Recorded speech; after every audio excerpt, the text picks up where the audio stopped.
And welcome to the Midday Show. I am Jeff Everett. He is Mark Messina. We have a special guest for you today. He's a columnist at NorthcentralPa.com. He does the Blue Collar Bookseller. He's also done Totally Ninja Racoons. We're going to get to Kevin Coolidge later in the show. But like we start every day off in this dreary winter time of the year, Mark, are you looking into the distance? What are you? I'm looking into a reflection. Somebody just pulled up out front, and I don't know if it's a delivery person. Oh no, it's got a. Okay, no, we're good. We're good. This is good. Mark, how are you feeling today? I am frazzled. As you know, I'm having technological issues. I'm trying to upgrade a writing software that I have, and I've upgraded it in the past, and I remember it not being this hard. And I'm having issues with WinZip, and apparently I've purchased all the things that I need to purchase. Now I just don't know how to activate them cooperatively. So up in the corner of one of my screens, I have two computer screens going. One is an 800 number for support, and they are going to hear from me today because I need support. I'm curious because you're a father, you are an ex-husband, you are a coach. Is there anything that frustrates you more than technology? Anything? Huh. I have seen you frazzled a handful of times, but nothing throws you more out of whack than when technology does not do what you want it to do. And this is the problem with it. And yes, because as a coach, I kind of can ride with everything, and as a parent, the thing about technology is, I see people like you and Jerry who are just kind of like at one with this, and when I'm struggling with something, there's part of me that feels stupid because I know people that are smarter than me would already be done with this. And they'd be like, oh, you just do this and do this and do this and it's over. And then there's part of me that's like, there's that aspect that you just like need to work harder. And like if you go to the gym and you just do the exercises, it'll work and it'll get better. And Sure. One of the issues with me with technology is I don't know is it 15 minutes? Is it an hour? Is it 3 hours? Or do I just quit and call my daughter at college and have her, FaceTime me through it? I'm like, here's my phone. Here's what my screen looks like. What do I do now? So that's it's that mystery aspect of, is there an end in sight? Because I think we all know that, like, if you've got a job, if you got to mow the grass, it's going to take an hour and a half, then it's just an hour, and it's just about doing it. But is it going to take me 10 minutes? Is it going to take me 4 hours? And always in the back of my mind, I'm going, well, someone smarter than me would already be done. And that's the frustrating part. I think some of it is just having an acceptance that it's not always like you and I have joked. I think one of the biggest differences between you and I, other than the fact that I'm younger and sometimes better looking because you need a haircut right now. I think one of the biggest differences between you and I, that hat is horrific. I think one of the things that I'm willing to break stuff, whereas you're afraid to break stuff. So like when I'm on my phone or a tablet or computer, like I'll just start hitting buttons and it's like, oh, whatever happens, happens. Whereas you and other people are more tentative of like, well, I don't want to do something wrong.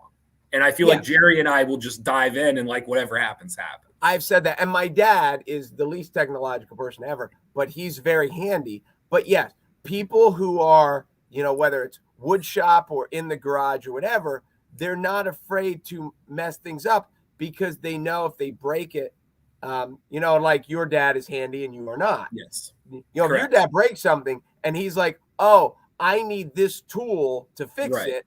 And then he either knows if he has the tool or if he has to go buy the tool. You and I don't even know that the tool exists. Correct. So that's kind of the way you and Jerry will dive into something where I will dive into ESPN.com because I know it inside and out. You will dive. You guys talk about these programs, and I'm like, not only did I not know it existed, my first thought is, how did you know it existed? So we're in different worlds. The hat is going to work for you. You look very handy in the hat. It's just you can tell with the hat, you can't tell that I need a haircut. So I'm going to leave the hat on. Hannah's not a fan of the hat either. I haven't told you that yet. No, she has told me that, which is even all the more reason. How old is Hannah? Like 15?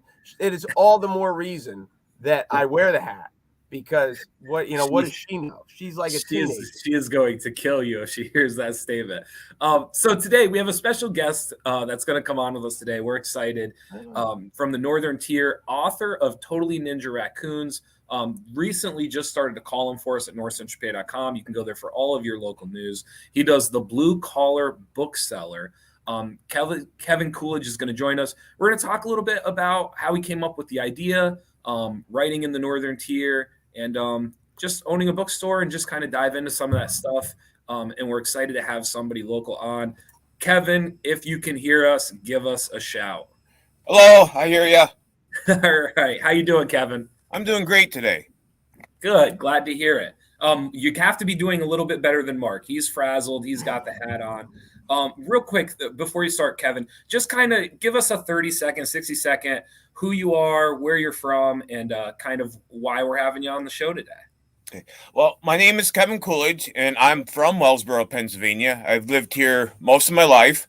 My family is from here, and I own a bookstore in Wellsboro, Pennsylvania with my wife, and I'm currently working at Tioga Container in Tioga, Pennsylvania, and that's it. That works. So you're a writer from Tioga County.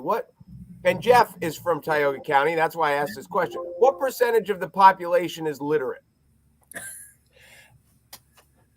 It's actually, I think, a higher percentage than what you think, because especially it depends on the age. Because when I was growing up, I grew up in the 70s and 80s, and we had 3 channels. 2 of the channels didn't come in. So I mean, we went to the library all the time. So we read a lot. So actually, it's probably down more today, simply because there is so much distraction, in 2022, as far as cell phones and television and media. So, I mean, rural doesn't mean illiterate. It just, I think it's actually a higher percentage than, I would say, than average. Yeah. So listen, I associate everything with Northern Tier with Jeff. And so that's why I think of people that aren't, as I just spent like 3 minutes telling how much smarter he was than I am. And now I'm making fun of his. Mark's going to try to frazzle us today. He's going to try to act as if the Northern Tier can't hold their weight, but we know what it is. One of the first ways that I had heard about you, Kevin, and found out about you was through the Totally Ninja Racoons. And we had done, I believe we did an article at NorthcentralPa.com about it. Can you tell people just what is the Totally Ninja Racoons? The Totally Ninja Racoons are about 3 raccoon brothers who decide to become ninjas because they already have the mask.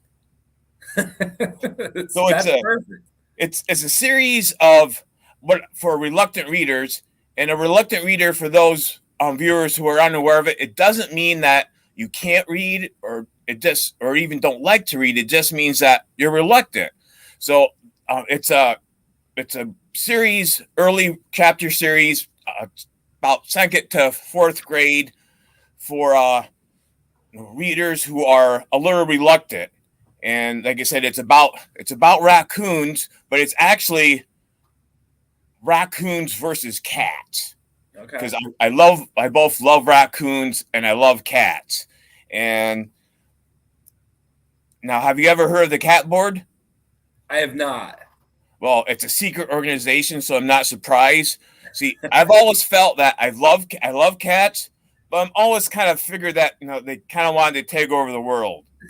And it's up to the Ninja Racoons to keep that from happening. So you're welcome.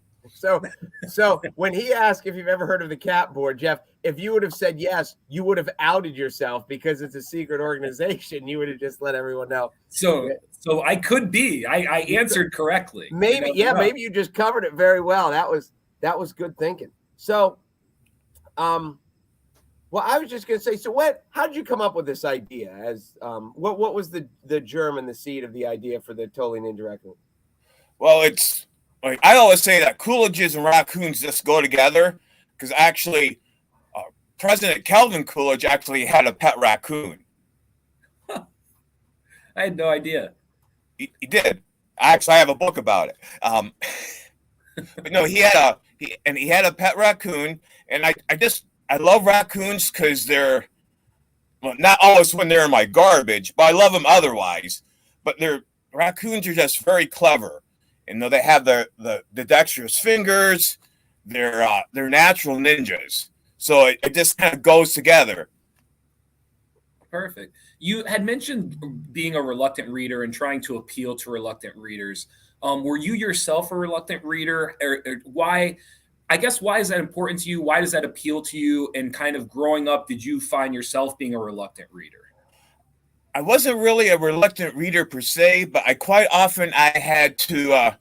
I remember when I was first starting to read in kindergarten, and there was the Dick and Jane books. They suck. Okay? I mean, that's just, there's just no way to put that. They are boring, and if that's all you had to read, I probably wouldn't be reading yet. So my goal with the Ninja Raccoons is something that's fun, something that I wrote a book that I would want to read at that age. And why I chose reluctant readers specifically, this comes from my experience working in the bookstore. So from my experience, right around second grade, if a child doesn't specifically love reading, they start to fall behind their peers at that age. So that's the age that I feel, from my personal experience, is really important for them to get a love of reading. I mean, it's never too late to love reading, but the earlier the better. And I felt that was the perfect time. And I mean, I loved animals when I was growing up. I still do. I love ninjas. Each book has a cryptid. For those viewers that are unfamiliar with what a cryptid is, it's a creature unconfirmed by modern science. So Bigfoot is an example. The Loch Ness Monster is an example. I mean, I wrote a book that is silly and fun, and when children love it. So I got to ask this: is there like a ninja faction in Tioga County? Is there? There isn't a ninja faction, but I mean, boys, like, I wrote these specifically a little bit more with boys in mind. I mean, girls love them too, but boys love martial arts. I grew up in the 70s and 80s when the kung fu movies were coming out, and I loved the kung fu movies growing up. So it's I kind of take the modern view of ninja. So it's there's martial arts, and the raccoons are learning ninja skills, and that's and I kind of make that a broader scope. So I almost use ninja as teamwork. For example, in the second one, where the Totally Ninja Raccoons meet the weird and wacky werewolf, they learn teamwork, and they learn teamwork through baseball. And that's when they're introduced to the werewolf. They're playing baseball in the junkyard, and they hear a howl in the background, and it ends up being a werewolf. But so I kind of use, and they're playing baseball blind too. So they're kind of using that. I use ninja as a kind of a wider scope. Nice. Well, speaking of a wider scope, you started a column for us at NorthcentralPa.com, the Blue Collar Bookseller. The first column that you did kind of took off, did very, very well, and we've enjoyed the rest that you have written. Where did the idea come from? Why do you think it was so appealing, especially those early columns those first initial columns that you wrote? Well, I got the idea because I have a blue collar background, and that's kind of how I approach most of my life. I always make the joke with the bookstore, like my father was my grandparents had a farm in Tioga County, and the farm is still it's a dairy farm, like most of the farms out here, still in the family today. And of course, if you're a farmer, you work 7 days a week. You get up at 4 a.m. to milk the cows. And I joke that we're open at the bookstore, especially during the busy season, 7 days a week.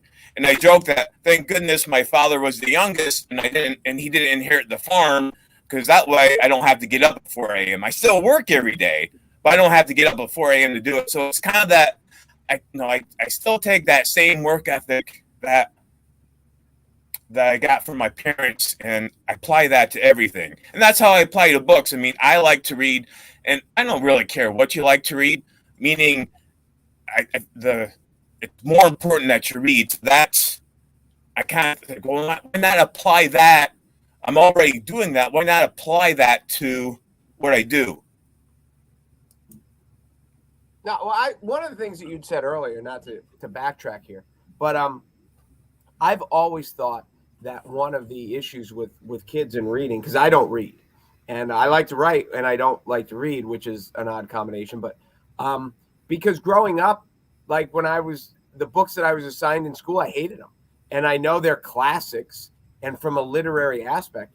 But now, Jeff and I have discussed this too when we were talking about what is PG-13 now, what is R-rated now, because kids have everything in their phone, and because of YouTube and because of the internet and because of what they have been exposed to as to what we were exposed to back in the 70s, the school systems, I think if they show any form of progression, they need to allow things to be read in school that has language that we would not have been allowed to read, but it's just much more commonplace in society now. And I think when you walk down the street, when you overhear conversations, you overhear language now commonly that you would have never heard back in the 70s, 80s, and 90s when we grew up. So it is an interesting aspect of the schools have a lot to control of this.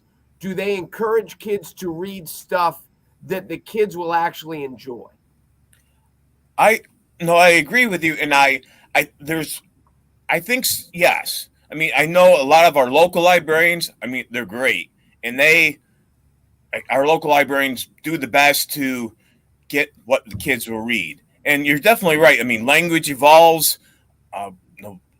Language that we use now, you would never hear back in the 70s, 80s, or you'd only hear like in the, in the bar, or so it doesn't have the same impact right now. So I think it definitely should be a book that a child wants to read.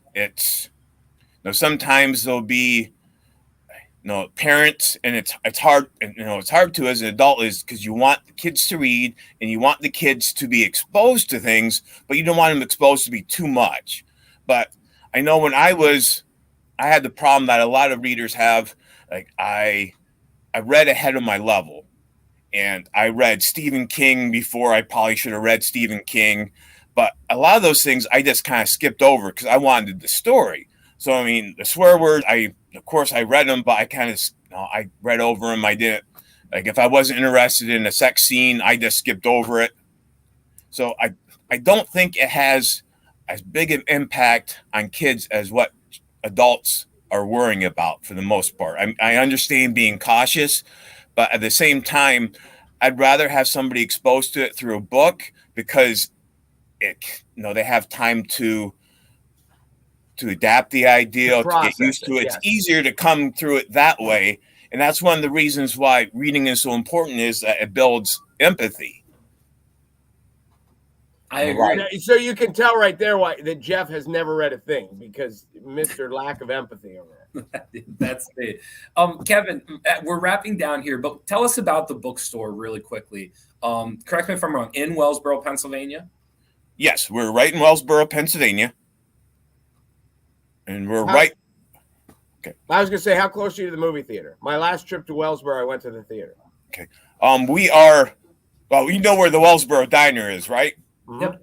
Yep. We're right down from the Wellsboro Diner. So we're across from Dunham's Do It Center. We're about half a block from the Wellsboro Diner. We have that little parking lot there where actually some people park from the diner. We're right there in the plaza. We've been, actually this July will be 16 years since we've been a bookstore in Wellsboro. Awesome. Well, there you go. Congratulations. Thank you. Good stuff. Is there anything else that you want to shout out? Something you're working on? Something you're looking forward to? I know that you have a column that we're going to post hopefully maybe tomorrow or the day after.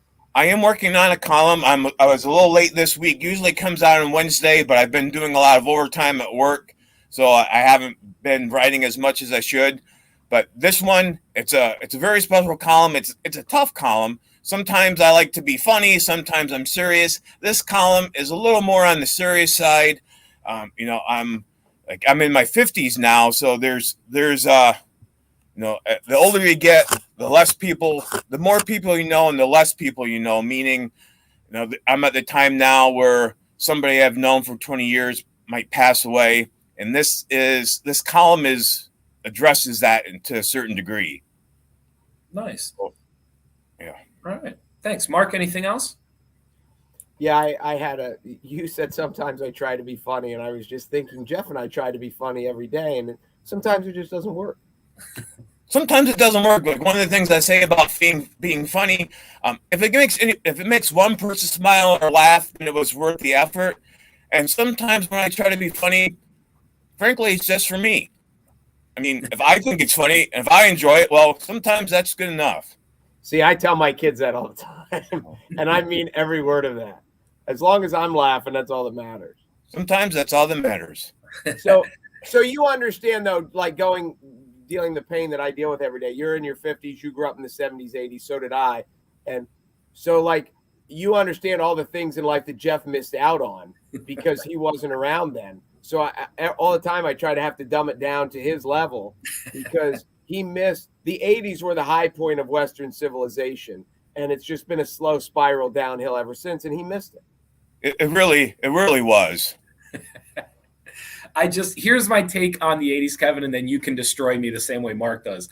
I feel like the 80s was everything was there, but we weren't ready for it. So if you read stuff or you watch stuff or you listen to things, they were innovative and they were trying all these things, but they hadn't quite polished it yet. Like it wasn't quite ready, especially like in movies and cinema and stuff like that. So I don't hate the 80s, but I've always viewed the 80s as just like they were just a little bit cart ahead of the horse in the 80s. I have a buddy who says the best music ever written was written in the 80s and the worst music ever written was written in the 80s. Yeah, I do understand what you're saying, Jeff. There was a lot of hit or miss. But the hits were the best. Yeah. Well, Kevin, thank you for coming on. Again, our author of Totally Ninja Racoons. You can find him on NorthcentralPa.com as a guest columnist for the Blue Collar Bookseller. And again, you can check out the bookstore in Wellsboro, Pennsylvania. Is there a name for the bookstore, or are we just calling it the bookstore? Well, it's the bookstore, but no, the name for the bookstore is From My Shelf Books and Gifts. Okay. And like you said, we're right on East Avenue, across from Dunham's Do-It Center, right down from the famous Wellsboro Diner. And we are open 6 days a week from 9 a.m. to 6 p.m. If I'm not here, my lovely wife and our cats, Huck and Finn, are here. Awesome. The next time I leave the steakhouse, I'm going to walk over. You know, I might have been in that store a few years back. And just as a reminder to people, you know, we always talk about shop local and support local businesses and stuff. So if you're searching online for a book or whatever the case may be, and you're in Tioga County, you know, we have a bookstore right around the corner from us. You know that Otto's is in Williamsport, and so if you are a book lover, you know that time you're out and about, stop in the bookstore and to support the local bookstores as opposed to just supporting the places online. Yep. And I love Otto's. Both me and my wife, we love Otto's. And like I said, I love to support local bookstores. So if you do want to get the Totally Ninja Racoons, Otto's can order them for you. Otto's does stock some of them. And if you want to get them, I'd be happy if you went in and got them at Otto's, because that's a great store. Awesome. All right, Kevin. Well, thanks for coming on. I'm sure it's the first time. I'm sure it will not be the last time. And we're looking forward to more of your columns. Okay, great. Thank you. That is, as long as cats don't take over the world between now and then. They might, but the Ninja Raccoons would do the best to keep that from happening. I understand. Have a great day, Kevin. Hey, thanks, Kevin. All right, awesome. What a concept. A really very simplistic just the idea of raccoons, and they already have the mask, and it's a really good idea. No, I get it. And it's funny when you talk to, writers and creative people, and there'll be times that I just text people and just like, hey, I got a new story idea, and just kind of where it came from. Yeah. And, the germ behind the idea is always fascinating to me. So, yeah, it is neat. And the Blue Collar Bookseller, again, you can find that at NorthcentralPa.com. The way that he writes it, and I want to make sure I say this correctly, the way that he writes it, there is a sense of it almost feels conversational. It almost feels like you're just talking to the average person that you see in your every average day, but there's these subtle points made in them that people very much connect with and relate to. I have really, really enjoyed the column so far. Well, I think one of the things, and maybe this is just mine, because you were an avid reader. You were, correct? I mean, I don't know how much. I was as for a boy and for somebody that did sports, I was in like the 99th percentile for reading. Now compared to like an actual avid reader, I was probably average. Did that make sense? Yes. Yes. And in my world though, I was the only one picking up books consistently. And that goes along with the point I was going to make was like when you picture readers, at least in my world, I picture women and I picture older, and maybe girls young or whatever. But reading is such a nerdy activity. It like the mindset, but really it's just stories, and everybody likes stories. And it's one of the things when I read my book, I was shocked at how many people told me they were going to read it just because they knew me and I wrote it, but they hadn't read a book in 20 years. But when you get through it, it still just ends up being a story. And like I said, we all like stories. We like them in our genre of things we're interested in. But sure, it's not surprising to me that he has found a niche with kind of the everyday person, because everyday people like stories too. Yeah. I always impressed because my girlfriend does this. She can read and she devours books. And what like you said, you're not a reader. I know your daughters, I bet you are probably readers. Do they devour books? Like, and when I mean devour, I mean, she will take a book to the beach and like in a day and a half, the book is done. Yes. Okay. And she's that way. And I'm always impressed by that because I love to read, but I read slowly. I have to digest it all slowly in order to connect with it and get what I'm getting to. She can devour a book and connect with it and remember it. And I'm always so impressed by people that are able to do that. I just can't sit still long enough. Okay. That's an issue I have. Like even with my own book, when I was going through and I was editing, like after a while, I just got to get up and do something. I just can't stare at these pages anymore. So, that's one of the things that's always impressed me about like people like surgeons, the ability to keep focus for a long period of time on one simple topic is, I don't know how people elude you. That's why the clickbait gets you. Yeah, it's quick and it's, I respect people who have long attention spans and who can focus on one task for a long time. Because I've never thought about it in the world of books, but you and I watch a lot of documentaries. I watch a lot of stand-up. I watch a lot of media that the form requires your attention to not be broken for an hour or hours at a time, right? Like it's hard to walk away in the middle of a documentary. It's hard to walk away in the middle of a stand-up. And so I do worry about those art forms and kind of what's going to happen to them if people just become like they just can't hold their attention for longer than 10 minutes. And so I don't know. I have begun to worry about that. And the reason I do, the more documentaries I watch and the more I say, did you watch this? The less people are like, oh, no, I didn't, like, yeah, I loved it. They're not even watching them anymore because it's just like, I don't want to sit for an hour and a half and watch it. It is an aspect of like, now I'm going to have to make a time commitment. Yeah.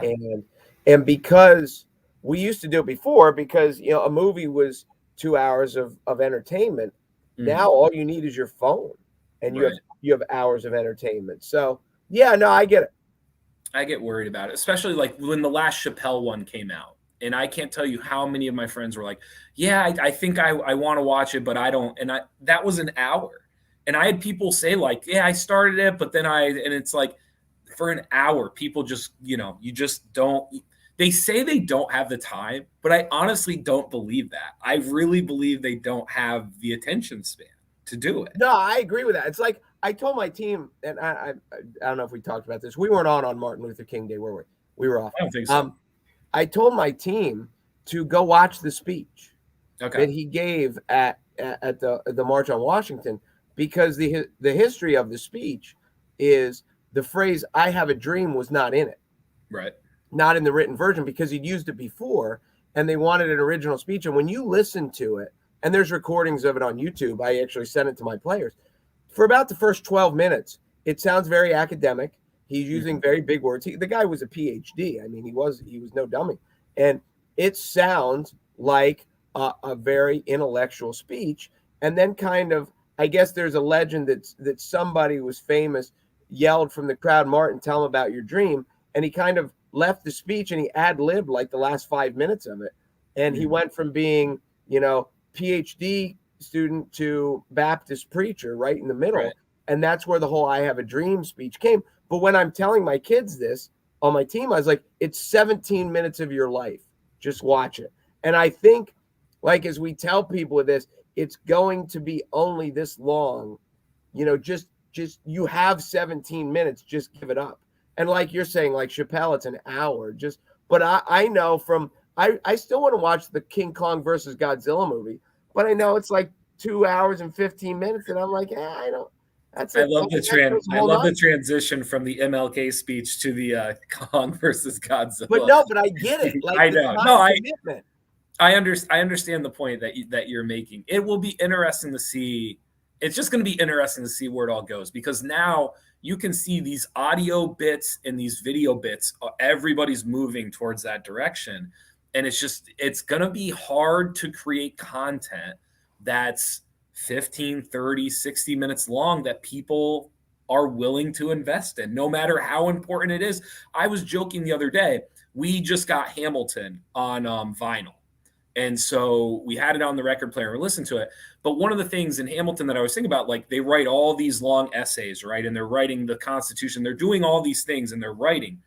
And I always think to myself, like, if we had to do that today, no one would read this stuff. Like, I don't know how we would possibly build or inform people today if we had to take on a task as big as creating a nation or the foundation of the Constitution. I don't think we could do it, because I don't think people would have the attention span to sit and read or listen to something for that long. No, and I agree with you. But just think of back then, when these are the things, like, what did people do? Well, yes, to your point, that was entertainment. So when he was writing the letters, what did Alexander Hamilton wrote? What were they called? The Federalist Papers, I believe. Yes, the Federalist Papers. When this comes out, when they wrote something, and Benjamin Franklin, Silas Do-Gooder or whatever, when something came out and the people like, oh my gosh, I have something to read. It gave them something to do, because when they didn't, what were they going to do? There was no radio to listen to. There was no TV to listen to. It totally made sense. But I do think from a reading aspect, one of the problems with the attention span is we can watch documentaries with our phone in our hand. We can do all these things with our phone in our hand, and we're distracted all the time. People who like to read, I think there's the element of shut off, get away from the world, because you can't read a book with your phone in your hand. Sure. So I think that aspect will always survive. But I do get the rest of your point.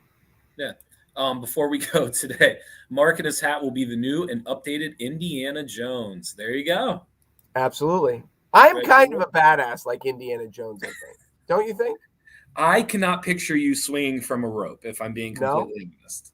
I cannot. No? Did Indiana Jones have a monkey on his shoulder at some point? No, the bad guy. I also can't picture you with a monkey on your shoulder either, if that's part of it. No, I see, and this is the thing to prove how wrong you are. Indiana Jones is a creature of the 80s. Yes. And he is a legend. Like, he is. Well, yeah. Listen, I think Indiana Jones it was really cool. It was really neat. But it's the same thing. Like, there are effects in it that you watch now, and they weren't polished yet. It just wasn't. That's the reality of it. So I'm not knocking Indiana Jones. I'm just saying, At that point in time, the cart was ahead of the horse. And for me, when I was born, it's very difficult to just block that from what you're viewing. It is. It's hard.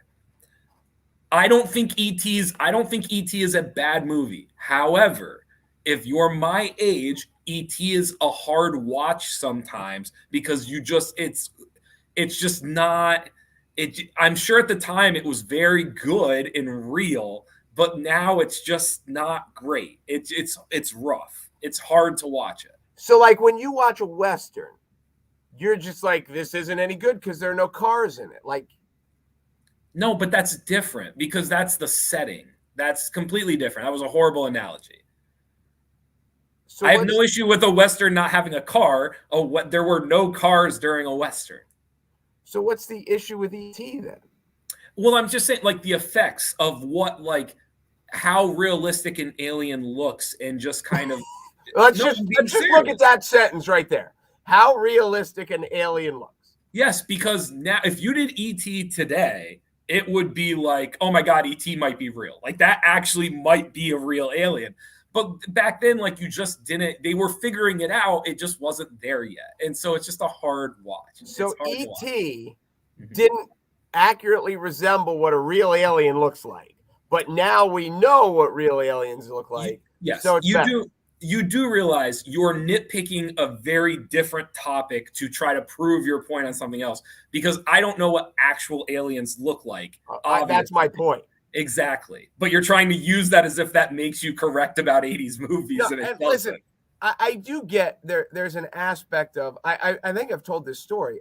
One of the issues that they talk about with the movie Ghost, because the story of Ghost with Whoopi Goldberg and Patrick Swayze stands the test of time. Like it is, I said Whoopi Goldberg, obviously Demi Moore is in there too. But the love story of Ghost is timeless. But the one thing that the people that made the movies, like when you see the computers that they used, it totally dates it because the computers are so old. And they're like, I just wish we could kind of get that part out of it because the rest of it's great. But if you watch Ghost and you walk away thinking, oh, the computers suck, then you've totally missed the whole point. Well, yes, here's an example of what I'm saying. Have you ever seen the documentaries on them making Jurassic Park? I don't know. Okay. First of all, can we both agree Jurassic Park was fantastic? Brilliant. They nailed it. It was brilliant. And the special effects were to this day, the special effects still hold up. It's incredible. All I'm saying is Jurassic Park came out 93. I was going to say 3 or 4. Okay. That movie made in 84, 85 is very different than that movie being made in like 91, 92, 93, 94. And I'm not, again, so it's not that I hate the 80s. It just wasn't quite there yet.